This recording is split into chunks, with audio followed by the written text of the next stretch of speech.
Dans ce chapitre numéro 18, on va parler de la gestion des émotions fortes. C'est vrai que c'est un gros problème dans la gestion du temps de savoir gérer ses émotions. Quand on est perturbé par des émotions, on a tendance à ne plus avoir envie de travailler, à tout arrêter. Donc, je vous invite déjà à avoir un processus de gestion des émotions. Je vais vous montrer ce que c'est. Un protocole pour gérer ses émotions, c'est que quand vous avez des émotions fortes, il faut que vous ayez en fait un protocole qui vous permet de les gérer. Par exemple, là, on va prendre le cas d'un de mes coachés. Donc, en cas de colère ou de frustration. Donc, ça permet de, par exemple, pour lui, gérer les imprévus avec les femmes qui lui sapent le moral. Elles ne lui répondent pas. Apprendre à gérer ses émotions, colère, tristesse, frustration, déception. On pourrait dire peur aussi. Et reprendre sa journée de manière normale, sans rentrer dans des émotions trop fortes. Les pensées qui peuvent être liées au travail, à son ex, à sa mère, à son... etc. Donc, la première chose, c'est quels sont les faits, quelles sont mes émotions, noter ses émotions. Sans interprétation, c'est-à-dire on ne va pas interpréter les faits. C'est quelqu'un qui m'a fait chier, non. Qu'est-ce qu'il a fait exactement? Il ne m'a pas répondu. Il m'a envoyé quoi? Notez ce qu'il a marqué. Essayez de faire les faits sans interprétation, sans mettre de jugement critique, reproche, sans mettre qu'il y a un coupable, un méchant, un gentil. Voilà, vous êtes 100% responsable de vos émotions. C'est la première règle à comprendre sur la gestion des émotions. Vous êtes 100... Il n'y a pas quelqu'un qui est responsable de vos émotions. Il y a des gens qui activent vos émotions, mais vous pourriez apprendre à ne pas être activé. Donc ça, c'est très important de retenir que vous êtes 100% responsable de vos émotions. Quelles sont mes émotions quand il m'arrive un truc? Quel est mon besoin? Est-ce que j'ai posé une question claire à la personne? Et quelles solutions je peux mettre pour pas que ça m'arrive de nouveau? Ensuite,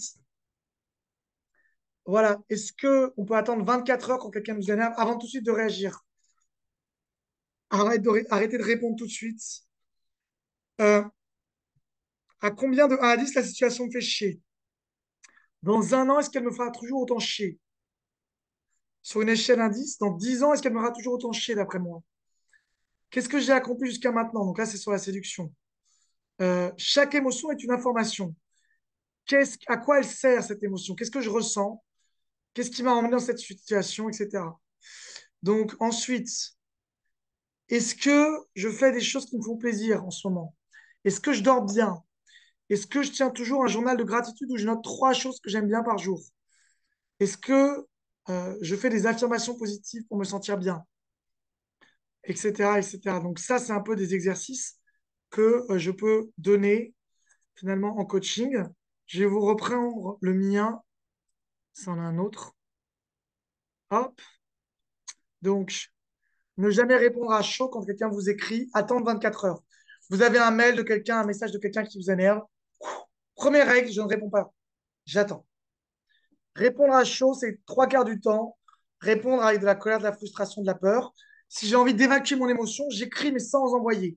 Donc j'envoie un mail à moi-même avec la réponse que j'aurais envie d'envoyer, mais pas à la personne.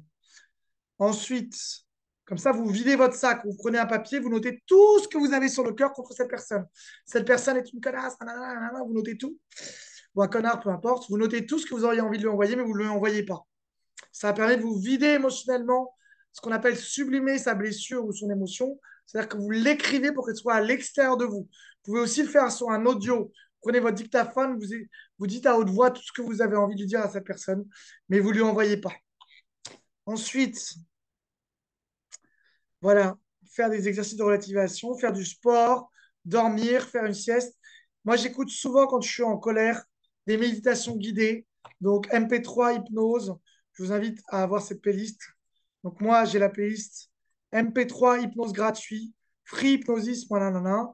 Et là, c'est classé par catégorie, dormir bien, gérer son stress. Je me pose et pendant 1 heure, j'écoute un truc qui me détend. Voilà, ça vous permet vraiment de gérer vos émotions. Donc, on va reprendre les diapos. Donc, notez vos émotions. Faites-vous un processus qui vous permet de gérer vos émotions. Qu'est-ce qui vous permet de gérer vos émotions? Faire de l'EFT, de la méditation, aller faire du sport et une liste de questions qui vont vous permettre de relativiser. Ensuite, plus vous passez du temps sur votre douleur, plus vous la ruminez. On ne règle pas le mental avec le mental. C'est pas en réfléchissant sur un problème qu'on le résout. qu'on le résout. Je répète cette phrase. Ce n'est pas contrairement à ce que vous pensez en réfléchissant sur un problème qu'on le résout. C'est-à-dire que quand on a un problème dans notre tête, on pense à quelque chose, c'est pas en réfléchissant plus dessus qu'on va le résoudre. C'est une illusion, ça. Quand on a quelque chose qui nous prend la tête, il faut l'écrire, le sortir, ou il faut aller faire du sport. C'est avec le corps qu'on résout les problèmes de l'esprit. Et c'est pas avec l'esprit au carré, en mettant plus de réflexion, qu'on résout un problème de l'esprit. Donc ça, c'est vraiment un gros problème de beaucoup de gens. C'est qu'ils pensent que c'est la pensée qui va aider sur un problème qui est créé par la pensée. Donc non, en espagnol, on dit que tienes una pica y pones dos, c'est-à-dire que tu t'es pris un problème et le temps que tu passes à réfléchir sur ton problème, tu te crées un deuxième problème, ça s'appelle ruminer. Donc, il y a une chose qui est ressentir son émotion en l'évacuant, l'écrire, la noter, aller faire du sport, taper sur un truc. Et il y a une autre chose qui est ruminer son émotion en réfléchissant dessus. Votre émotion, vous devez la sortir de vous. Donc, quand on dit tienes una pica y pones dos, c'est-à-dire que vous êtes pris quelque chose qui vous fait souffrir, mais vous passez du temps dessus à réfléchir dessus. Ce temps-là, ça crée encore plus de souffrance. Vous êtes pris le pic, mais le temps que vous passez avec votre mental à réfléchir sur cette pique, vous créez une deuxième pique. Vous ne sortez pas la pique, vous en créez une deuxième. Donc réfléchissez au temps de rumination. On dit que le temps qu'on passe sur la douleur, on vient de se prendre un râteau, on vient d'avoir quelqu'un qui nous insulte. Le temps qu'on passe dessus, c'est du temps où on amplifie la douleur. C'est pas du temps où on résout la douleur.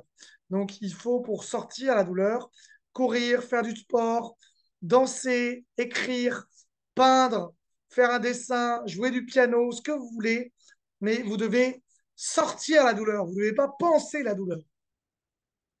Donc ressentir les émotions et ruminer les émotions, c'est très différent. Ressentir les émotions, c'est faire un processus qui vous permet de sortir la douleur. Ruminer les émotions, c'est penser sur votre émotion, ce qui a fait en général que l'amplifier. Relativiser, on a vu les exercices de relativisation. Donc, posez-vous la question, dans un an, est-ce que c'est important? Dans 5 ans, est-ce que c'est important? Est-ce que quand je prends de la hauteur sur moi et cette personne où j'ai un problème, est-ce que c'est vraiment si important que ça? Etc. Tous les exercices qui vous permettent de vous être en position d'observateur de vous-même. Respiration profonde. Encore une fois, un processus corporel.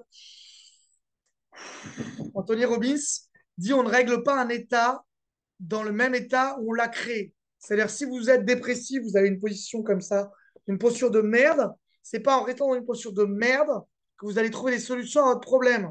Donc, redressez-vous, levez-vous, sautez comme ça pendant 10 fois, tapez dans vos mains, faites des pompes, et ensuite respirez profondément comme ça,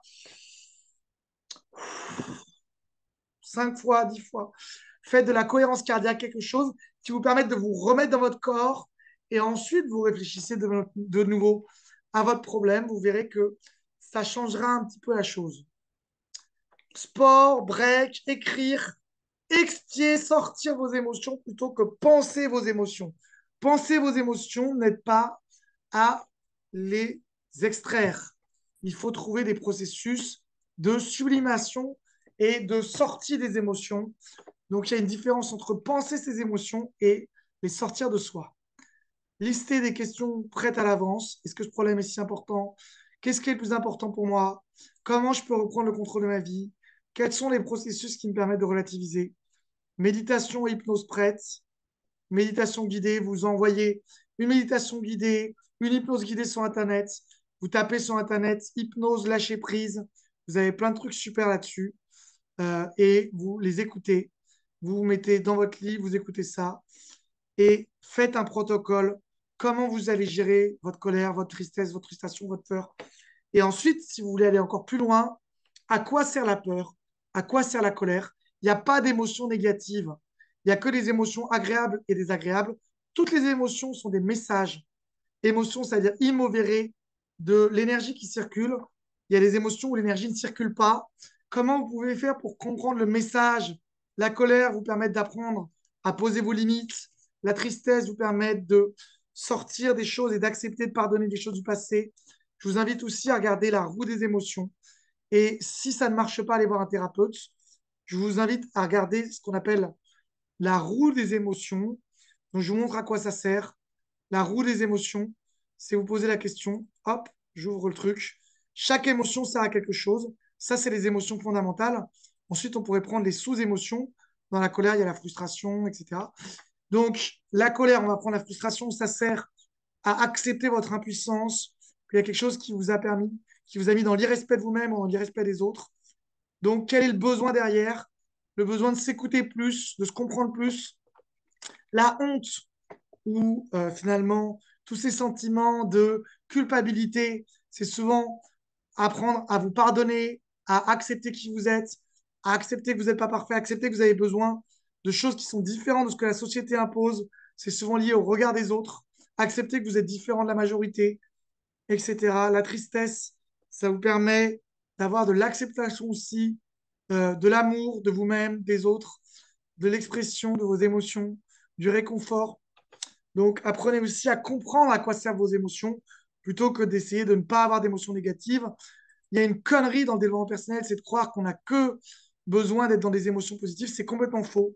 Les émotions, elles évoluent en permanence. L'idée, c'est pas d'avoir que des émotions positives, c'est d'avoir le plus souvent possible des émotions positives, mais quand vous en avez des négatives, de comprendre à quoi elles servent.